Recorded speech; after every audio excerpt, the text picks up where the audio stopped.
course that I was applying to, I did not have any background. I didn't code, nothing, but it was like something related to business and data analytics, supply chain in a mix, project management. I took a look at the course requirements. I took a look at the course outline, right? What they were looking for in people who are applying. So the professional summary is the last thing that I highlighted. But what I started with the easiest part, the education section. One thing that I also looked at, and which is something that you should also look at, is like think about banking on yourself. Like if you had to present yourself in a way that someone would put their last coin on you, what and assuming that the person knew all these things about you, what are the things that you would want to reflect to that person, right? So I looked at my relevant courses. I knew I was going to do something analytical. This was the time to bring out all the analytical related courses that I had done. I could have even added the grades because biostatistics, I had an A. Math for pharmacy, I don't remember getting an A. Clinical pharmacokinetics, I think I had a B plus or something. And all of that. Like I could have gone that deep to, write all those grades, right? So my final year project reports that I had uploaded on Google Drive. So if this thing was supposed to be research, heavy research related, I would have created a research experience section and then detail the things that I did within that period when I was working on my research, my final year. I would have talked about the final project report, how I went, the methodology, all of. So I would have broken it down to all of that if I was talking about my research experience, and each of them would have their kind of success metric, right? So if I'm talking about the things that I was investigating, I'll talk about the number of compounds that I had, right? Maybe so I'll say that I perform phytochemical analysis. That's like me showing that I've done electrochemical stuff. As I was saying, the various courses that I did that related to analytics, I decided to put them in here. And so you're selling on everything. You're selling on your skills. You're selling on your knowledge. You're selling on your experience. Knowledge is something that you've learned about. You may not necessarily have put it to use, but then you want to show. It's better than not showing anything at all, right? So sell on the knowledge, sell on the skills, sell on the experiences. So as you can see, education and certificates are fused here. If you have a bulky education section, you can decide to set the certificates aspect and list anything certificate related that's like capacity building related, right? You can list all of those things there. So as I mentioned, it's really fluid. I had to include my licenses and certifications because, and let me state this clearly, certifications are different from certificates. Certifications are globally accepted kind of, should I say, qualifications, right? So think about ACCA, or there are things that you sort of write some form of professional exam to get a status for. So all those licensed professionals, they have some form of certification, right? If you look at let's say ACCA, the accountants in cybersecurity, there are some certification exams. They are really standard kind of exams that exist in specific jurisdictions, right? So it's important to highlight these things too as well. And for me, it was because I was trying to tie the story that I was telling. You can see in my last bullet, I was saying that I want to build the last bullet in the professional summary. I want to build capacity in business analytics and management sciences so that I can support healthcare and retail businesses in Ghana, right, to leverage data to drive growth and profitability. So I had to show that I am playing in that space. So remember, it's not just about, okay, the course outline, etc. But at the end of the day, when you're putting out the story, the full story, and they look at your CV, there should be a connection, right? They should see a link, they should see a signal. So when you look at the skill section, I have a bit of analytical stuff, right? And these were things that were stated in the course outline too as well, like being able to visualize data, being able to build dashboards, part of the course outline. So for me, it was more like, what have I done with regards to this and how do I represent them here in my resume? So I presented that in my technical skills, And then I also did with my tools and technologies. So tools and technologies are basically like the software, anything technology related that you use or that you're able to use. I added in the referencing software bits like Mendeley and Notes, all those kind of things. The regular Google Workspace, Microsoft Office, Google Scholar, all those kind of things were things that I sort of included in there. So we can scroll down to the work experience section. So yes, now when you look at, I was doing sales. When you look at my resume bullet, you realize that I didn't represent everything. I just needed something to demonstrate for us. And as you can see, there's the job title at the top, the company, right, and then the location. Because the company had Ghana in there, I didn't want to add another Accra, Ghana to make it very redundant, right?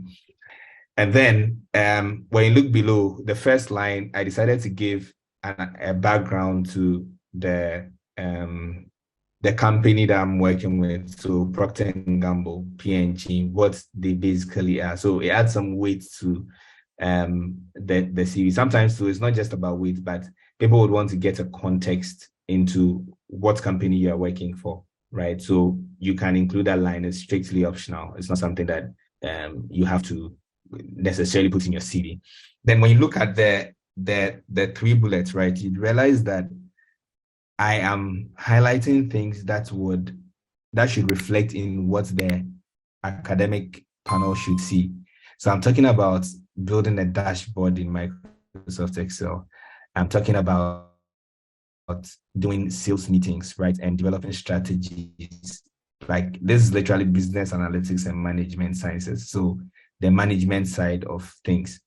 I'm talking about leading negotiations on projects and spearheading execution of the projects, right? So you would see that I'm trying to, as much as possible, I'm not including anything that I feel will not sell me, right?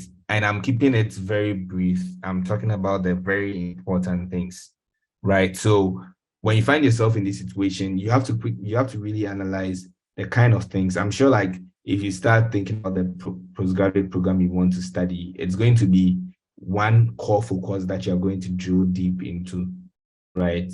You're going to spread yourself thin. It should be closely related courses, right? So maybe business analytics, business analytics, pharmacology, you get worn out because then you have to build your CV to reflect these things. So for me, it was more like sitting down and thinking about all these things. And I found it a bit easier because, yes, I used to build resumes, right? So sitting down and finding all the necessary competencies that I've demonstrated in the past that can give the committee confidence that, hey, let's get this guy on board. He's our guy. Okay. So you can see that I apply the same qualify, like describe, I've been adding descriptives, qualifying or quantifying, and then results. You may find that not all of them have quantified results, right? But most of them do have quantified results. So as much as possible, even if you can't demonstrate results, you should have like quantification in there, the numbers floating in there. You should also have your descriptives in there too as well to make the bullet as vivid as possible. So when you look through the things, everything is literally analyze, business, market intelligence, like coaching, like it's still around those things. And yes, there's also one thing about decision making. It was one of the models. So I decided to try as much as possible to reflect things that I've done in line with decision making. Lois, we can go to the next page. So you can see here, the second bullet, I spoke about delivering tailored research, proposal writing, and academic presentation guidance to post students secure grade in their final year pharmacology project. I wouldn't say that because they did the project, so I didn't contribute to that, right? Then it's like you are downplaying your efforts. So it's important to think about those kind of things when you are writing resume bullets, considering the foundation that we've tackled. Then I went to my voluntary and leadership experience. again, over here, I try to leverage this section to talk about some of the how I'm well established in the pharmaceutical space. So if I'm coming back after my scholarship to come and do things related to pharma, improving healthcare, I should have at least have some clouds to work with things, right? So that's where I spoke about my voluntary and leadership experience. And if you look at it closely too, I'm blending the whole analytics bit in. So under media coordinator, you realize that point 2, point 3, point 4, they do have some analytics stuff in there, right? And point 1 gives like an overview of the tasks, right? And it's quite obvious that it's a young pharmacist group. So that is quite replicated in the team lead for the Young Pharmacists Group Establishment Committee in Ghana. That role too has its own tangent, which is speaking to my leadership experience. So you can see at the top, I've labeled it as voluntary and leadership experience. You can literally split it as voluntary experience. You can have a different section for leadership. At the end of the day, don't make your CV laborious to read. People should read it and feel, wow, like this person has done so much. And like I did this in 2 pages. You can have your CV in 3 pages. You can have it in 4 pages, especially if you've written a lot of research papers. You need to list all of those things as references, like how you reference articles, right?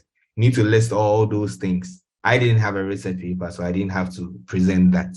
I hope you get my point. So the voluntary and leadership experience, I was using it for my own agenda because it ties into my story. So ensure that whatever you are putting together is holistic. It's not just speaking to their course requirement. It's not just speaking to the scholarship requirement, but it's also speaking to like your future. Because when you're writing this, your statement of purpose and all of that, you're going to be talking about how you want to come and do this, you want to come and do X, you want to come and do Y. And if you are able to demonstrate that you've been playing in that space already, then it gives you an upper hand, right? Lois, take us down. Yes. So I had a part about being a board advisor to a company that was using tech to enhance access to medications, right? There was a part where we had to meet the vice president of Ghana. I did include it here, right? And it was more like exploring partnerships on potential funding. That is something that may not have necessarily happened, but it was a projection that we are looking at getting this amount of money from the government. So when you're writing your CV, you can talk about that potential. It's not always about the action, like the actuals, right? You can talk about the potentials or projections. It's absolutely fine to include that in your resume as well.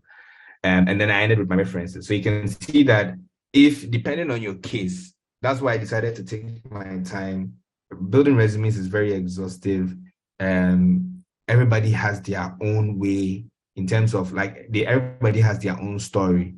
That's why I decided to take my time to give you the foundation and then expose you to a sample so that based on this experience and based on the knowledge that you've gained, you'll now be able to sit down and then write your own resume bullets, bearing in mind that you are speaking to the right audience, you're selling yourself maximum impact. You're getting the best out of the opportunity, right? For whoever is on the other table to go like, you are the person that they should go with. Now, when you are done with all of this, then you go to the professional summary, which is the first part. So, Lois, can you take us to the top, the first part of the CV? So, you can see my professional summary was quite short. I'm saying I'm including my years of work experience. I'm qualifying my job title as a pharmacist. I'm showing the places that I've played in. And basically talking about the things that I've been doing. So data-driven pharmacist with 4 years of experience in pharmaceutical sales and data analytics roles, right? Driving the growth of multinational brands in Ghana and boosting access to quality healthcare. Very, very simple. So it gives you a brief of what I've been up to. And this is the space that you use to highlight the things that you want the person to get. Again, like the abstract of a research paper. When someone reads the abstract, they will decide to go on or not to go on, depending on their interest. So this is where you trap them. The second bullet can be something that you've done, maybe your topmost result or success that you delivered. So for me, it was a case of planning and leading sales projects, right? And then to support the achievement of annual budget, I can't disclose those amounts here, but basically to support those kind of budgets, right? That are like sales targets. So I'm trying to highlight to them that I've led projects and the projects are connected to this amount of money. Now, when you look back into the course outline, I mentioned that there's a bit about project management, right? So there's something related to analytics, there's something related to project management, etc. So I'm trying to put them in here. For those who have been doing academic stuff for a long time, this is where you can highlight your research areas. So 4 years of experience conducting research in, I know Lois would have added photo analysis, photo things. Is it photo something, Lois? Hey, you remember photocatalysis? Of course. The photocatalysis, that's it. The photocatalysis, those things. Like, so when you read the first line, or you know that this is the zone that they are in, right? So you want to highlight those research experiences. If you're in the education sector, you want to highlight that, like, what type of education? Is it tertiary? Is it like secondary? Like, drill deep with the descriptives there, right? And then highlight your years of experience. If you are like you just finished school, you don't have a lot of years of experience, you can indicate the years of experience that you've been occupying your voluntary roles, especially if you have some voluntary roles, right? And then you highlight that domain area of your voluntary role. So there are a lot of ways to spin it around, but the core part is that you're qualifying your job title, you're adding your years of work experience, you're highlighting the roles that you're in, and you are talking about the mission that these roles has taken you on. So like for me, it was driving the growth of multinational brands and boosting access to quality healthcare. Okay, so you have to craft these. The track record, that's like highlighting one major win. You highlight that and then you drop that there too. And then the last one is what you want to do, what's your aspiration, right? What are you embarking on? It's good to tell them that motivation. So for me, I'm like, okay, I want to build my capacity in this program and then use that to achieve this goal. So by reading this, you know what I'm up to. It gives you a fair idea. It gives you an idea that I have done something data analytics, I've done sales. So when it comes to management stuff, I'm able to work with it. I've done something project related and I'm on a mission. So as you read down the CV, you now discover that, okay, I have the knowledge in analytical stuff. I have experience in analytical stuff as well. I have some leadership experience that will support my overall goal. So it comes in holistically, right? And then you're able to now use this as a basis to sell yourself. Yeah. So as I mentioned, you can have an award section. You can have a research publications and article section that will list all your publications. You can have so many sections. At the end of the day, it's about what is needed and how you are presenting them. So this is where I'm gonna drop the conversation.